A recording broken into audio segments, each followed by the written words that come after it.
Hi, this is Fayme Harper, and my friends at offreecrochet.com asked me to show you how to make a circle.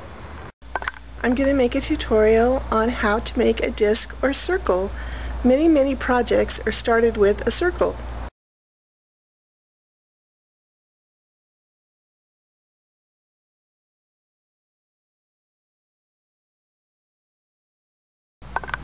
And this is Wallace, my sock monkey. He didn't start with a circle, but his hat did. Right in the top was a circle. So I'm going to make a video and show you how to make a circle. And this is a circle I just made yesterday. It's part of my next tutorial. If you want to, whenever you have small bits of yarn, you can make circles and save them up and use them as modular pieces in something bigger. You can link them all together and make scarves, vests, skirts, whatever you want. Sky's the limit. I find it easier to learn new techniques with variegated yarn. That way you can tell where to put the next stitch easier. I'm going to start with this ball of yarn and a size H crochet hook. H is a great size to work with for everything from hats to clothing to dolls. If you look at your packaging, it will tell you what size hook to use for the type of yarn that you have. Alright, first you make a slip knot.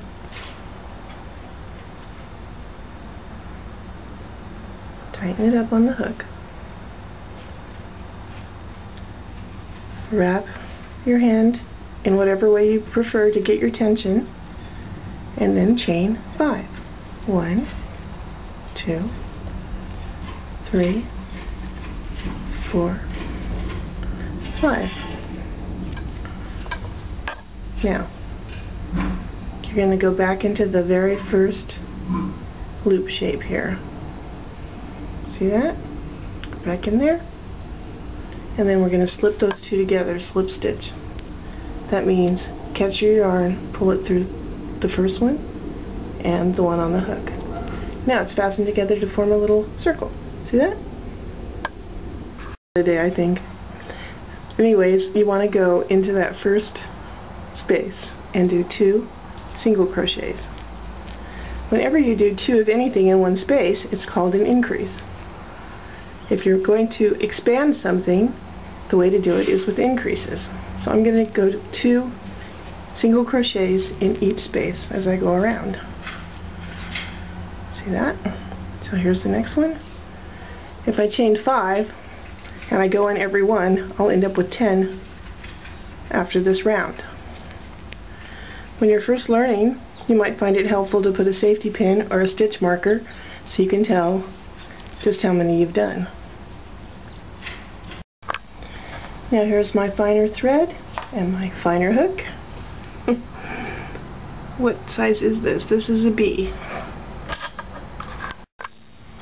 Okay, first you make a slip knot on your needle.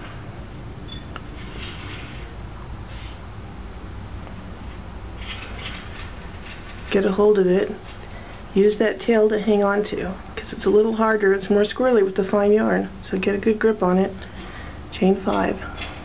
Don't choke up on that first one too much, or you'll never get your hook through it. 1, 2, 3, 4, 5.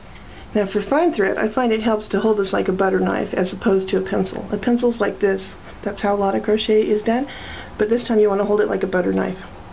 Alright, I chained 5. I'm going to go back into that first loop and slip stitch together.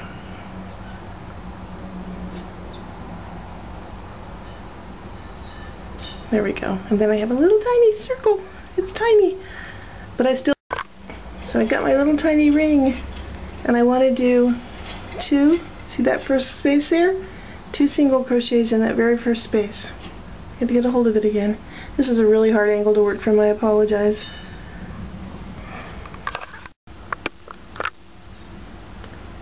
One, 2. That's why you learn on the bigger one. It's so much easier on the bigger yarn. 1,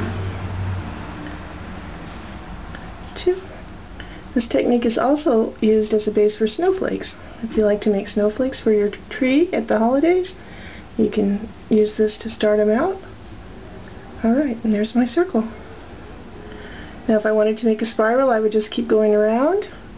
Once you get, about this big, you don't need to make 2 increases in every space. You can do single crochet and then add an increase now and again, depending on how fast you want it to grow. There you have it.